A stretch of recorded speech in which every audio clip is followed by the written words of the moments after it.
तुमको। जैसे निराला, निराला की रचना, निराला रचनावली, बोलो हाँ हाँ, 8 खंड उसमें होते हैं। हाँ भैया, अब बाकी रचना याद करवाओ। तो बाकी रचना मान के चलो, निराला जी है, निराला जी क्या खा रहे? परमल खा रहे हैं। क्या खा रहे? परमल, यू नो, सेव परमल। कौन कौन है जो सेव परमल नहीं जानता? और सेव परमल नहीं जानते तो भारत में रहने का कौन ने अधिकार दिया फिर तुमको? कहीं मतलब सेव परमल ही नहीं मालूम बेटा यार, ठीक है। बात समझ में? ये तो हमारा एक तरीके से गांव वालों का तो राष्ट्रीय भोजन हो जाता है भाई, ठीक है। तो सेव परमल, तो याद रखो कि निराला जी परमल खा रहे हैं, तो एक रचना हो गई इनकी परिमल। परमल खा रहे ना, तो परिमल रचना हो गई।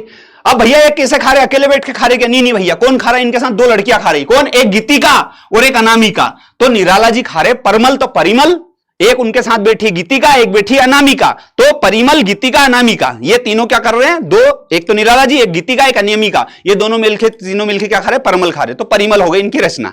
गीतिका, अनामिका और निराला जी बैठ के परिमल खा रहे हैं, तो परमल हो गई। अब ये निराला रचनावली आपको याद ही। अब ये बचा कुकुरमुत्ता। कुकुरमुत्ता का मतलब तुमको मालूम क्या होता है? वो गांव में घोड़े पे जो नहीं उठता, ऐसे करके यूं यूं यूं, एक छतरी, छतरी देखी कि वो छोटी सी सफेद कलर की लगी रहती कहीं पे भी, उसको मशरूम बोलते बेटा, मशरूम। गांव में उसको छतरी बोलते हैं। दिस इज कॉल्ड नॉट छतरी, छतरी नहीं है वो, मशरूम है। आई बात समझ में? हाँ, तो कृपया ध्यान दें, ये मशरूम होता है, छतरा छतरी मत बोला करो उसको, ठीक है। तो ये मशरूम जो है, इसी को कुकुरमुत्ता बोलते हैं एक तरीके से देखा जाए तो, ठीक है। हाँ, और इसका नाम ऐसा क्यों पड़ा वो भी तुमको पता होगा, ठीक है। तो ये बात याद रखना बस, कुकुरमुत्ता भी इनकी रचना है। अब ये कैसे याद रखें? देखो, निराला जी बैठे, अनामिका बैठी, गीतिका बैठी, तीनों बैठ के परमल खा रहे हैं, परमल खा रहे हैं, और वो बैठ के परमल खा रहे हैं, और वहां दूर देखा उनने कि एक क्या उगा है? एक मशरूम उगा है, तो उसको बोल दिया कुकुरमुत्ता।